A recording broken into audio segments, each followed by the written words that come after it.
কৃষক কৃষি তার উন্নয়ন, সব নিয়ে আমাদের এই আয়োজন। বাংলার কৃষি, বাংলার কৃষি, বাংলার কৃষি। ফলবে ফসল, ভরবে গোলা, আরো বেশি বেশি।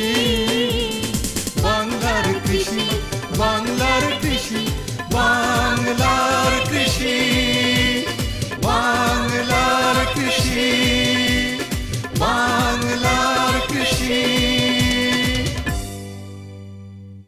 প্রিয় দর্শক, আমন্ত্রণ বাংলাদেশ টেলিভিশনের কৃষি বিষয়ক প্রতিদিনকার আয়োজন বাংলার কৃষি অনুষ্ঠানে। কৃষি তথ্য, প্রযুক্তি, পরামর্শ এসব বিষয় নিয়েই আমাদের রোজকার আয়োজন বাংলার কৃষি। কৃষক ভাইরা, বাংলার কৃষির আজকের পর্বে আপনাদের জন্য থাকছে এই সময়ের করণীয় বিষয়ক মাঠ প্রতিবেদন এবং সেই সঙ্গে থাকছে কৃষি বিষয়ক নানান গুরুত্বপূর্ণ তথ্য ও পরামর্শ। শুরুতেই মাঠ প্রতিবেদন।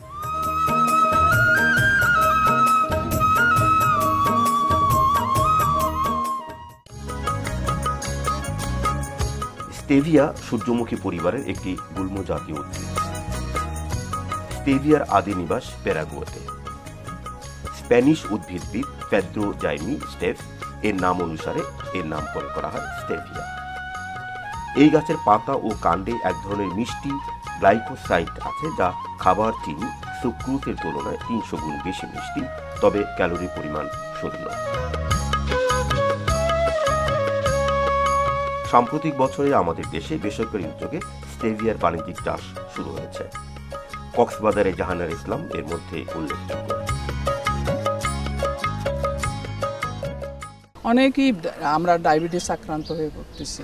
যদি আমরা স্টেভিয়ার উপর ডিপেন্ড করে শুরু থেকেই স্টেভিয়াকে আমাদের দৈনন্দিন খাবারগুলোর ভিতরে, যেমন চা, সফট ড্রিঙ্ক, তারপর বেকারি শপে বিস্কিটগুলো, এগুলো যদি আমরা এখানে যদি স্টেভিয়ার ব্যবহার রাখতে পারি, আগামীতে আমি আশা করি বাংলাদেশও ডায়াবেটিস থেকে অনেকটাই পরিত্রাণ পাবে। বিশেষ করে স্টেভিয়ায় এমন গুণ আছে যেটা ডায়াবেটিস এবং প্রেশার নিয়ন্ত্রণ করতে পারে। বর্তমানে জাহানার ইসলাম কক্সবাজারের নিজ বাড়িতে গড়ে তুলেছেন স্টেভিয়ার বাণিজ্যিক নার্সারি। এখানে জাহানার ইসলাম বছরে প্রায় 1 লক্ষ স্টেভিয়ার চারা উৎপাদন করেন। আমাদের দেশে আমরা যেরকম আলু চাষ করি, পেঁয়াজ চাষ করি, বা আর একটু যদি বড় বেডে 2 লাইন বা 3 সারি করে করতে চাই, আলুকে অনেক সময় দেখা গেছে যে বেড করে, সিড বেড করে, যেরকম করে এরকম করে আপনি সারি সারি করে পাশাপাশি একটা গাছ থেকে একটা গাছের দূরত্ব হবে 6 ইঞ্চি, এক লাইন থেকে লাইনের দূরত্ব হবে 12 ইঞ্চি। এর ভিতরে আপনি আপনার স্টেভিয়া চাষ করতে পারেন। পানি দেওয়ার সময় অনেক সময় দেখা গেছে যে আমাদের হিলি এরিয়াগুলোতে স্টেভিয়া চাষে বেশি উপযোগী। তার কারণ হলো ওখানে পানি ওঠে না, যা সারা বছরই পাতা সংগ্রহ করা যায় এবং চাষ করা যায়। কিন্তু লোল্যান্ডগুলোতে শুধুমাত্র হয়তো রেনি সিজন বাদ দিয়ে 8 মাস আমরা চাষ করতে পারি। মাঠে লাগানোর 40 দিন পর থেকেই হারভেস্ট করতে পারে। প্রথমবার আপনি 3টি পাতা কাটবেন, মানে 3 থাক পাতা নেই, 3 দিকে 6টা পাতা, আর তারপর থেকে আপনার শুরু হবে। এরপরে 6 ইঞ্চি হওয়ার পরে প্রতি 15 দিনেই পাতা কাটতে পারবেন। কিন্তু আপনাকে মনে রাখতে হবে পাতাই এটার সম্পদ এবং পাতা থেকেই আয়। আপনার একটা পাতাও যেন নষ্ট না হয় মাঠে, এটা প্রত্যেক চাষিকে খেয়াল করতে হবে, কারণ এটার সবচেয়ে বেশি মূল্য হলো পাতায়। 1 একর জমিতে আমরা দেখেছি যে যদি একজন চাষি সে একটু সচেতন হয়, তাহলে 1 একর থেকে বছরে 8 লাখ টাকা ইনকাম করতে পারে। বাংলার কৃষি, বাংলার কৃষি, বাংলার কৃষি। প্রিয় দর্শক, দেখছেন বাংলাদেশ টেলিভিশনের প্রতিদিনকার আয়োজন বাংলার কৃষি। এই সময়ের করণীয় সম্পর্কে সচেতন করতেই আমাদের এই আয়োজন বাংলার কৃষি। সঙ্গেই থাকুন।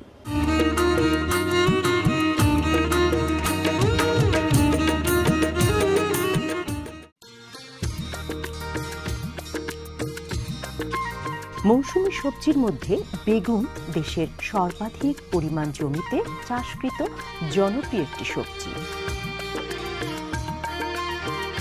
দেশের সব জেলাতেই বেগুন উৎপাদিত হতে দেখা যায়, তবে বাণিজ্যিকভাবে টাঙ্গাইল, ময়মনসিংহ, রংপুর, বগুড়া, যশোর, কুমিল্লা এবং নরসিংদী জেলায় সবচেয়ে বেশি বেগুন উৎপাদিত হয়। এই সমস্ত জেলায় শীত ও বর্ষাকাল মিলিয়ে অন্তত 60,000 হেক্টরে প্রায় 3,40,000 মেট্রিক টন বেগুন উৎপাদিত হয়।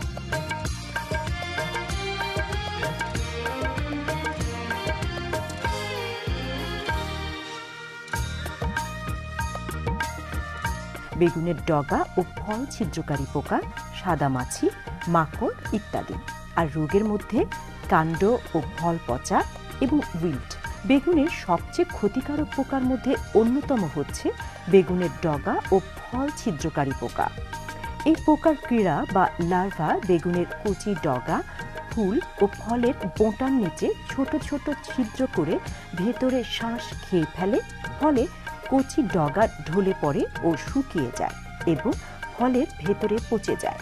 এই পোকার আক্রমণে 100 ভাগ ফসল নষ্ট হয়ে যেতে পারে। সাম্প্রতিক বছরে জেনেটিক ইঞ্জিনিয়ারিং ও বায়োটেকনোলজির মাধ্যমে উদ্ভাবিত বেগুনের এই ডগা ও ফল ছিদ্রকারী প্রতিরোধী বেগুন হচ্ছে বিটি বেগুন।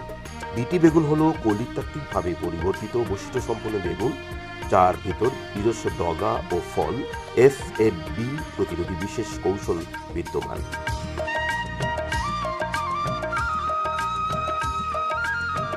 কৃষি বিজ্ঞানের ভাষায় বিটি হল ব্যাসিলাস থোরিনজিয়েনসিস।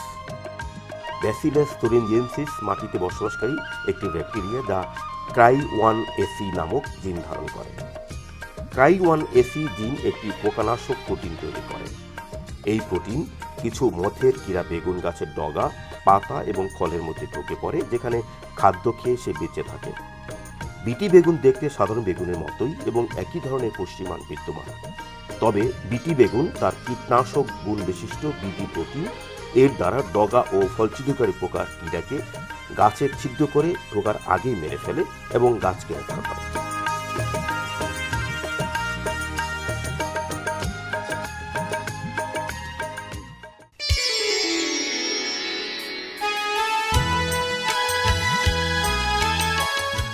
যন্ত্রটি দ্বারা কাটা ধান এবং গম ডান পাশে সারিবদ্ধভাবে পড়ে, যাতে করে সুবিধামতো সহজে আঁটি বাঁধা যায়।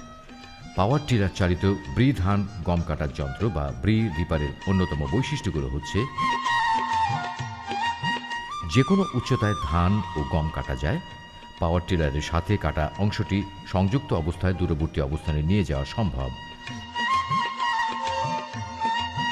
ব্রি ধান গম কাটার যন্ত্রের সাহায্যে 1 থেকে 1.5 বিঘা জমির ধান কিংবা গম কাটা সম্ভব। রিপারের সাহায্যে ধান এবং গম কাটার ক্ষেত্রে বিঘা প্রতি 600 টাকা সাশ্রয় করা সম্ভব। রিপার চালাতে একজন শ্রমিকের প্রয়োজন। 1 ঘন্টায় এর জ্বালানি খরচ 1 লিটার।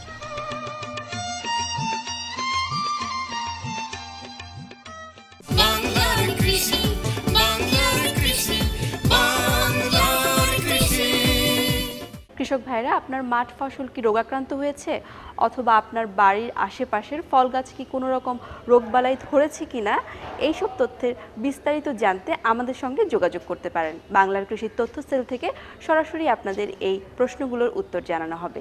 জানিয়ে দিচ্ছি আমাদের কাছে মতামত পাঠানোর ঠিকানা। প্রযোজক বাংলার কৃষি, কক্ষ নম্বর 215, বাংলাদেশ টেলিভিশন ভবন, রামপুরা, ঢাকা 1219। এছাড়াও ইমেল করতে পারেন banglarkrishi@ais.gov.bd অথবা ফেসবুকে মতামত জানাতে পারেন বাংলার কৃষি এই ঠিকানায়। কৃষক কৃষি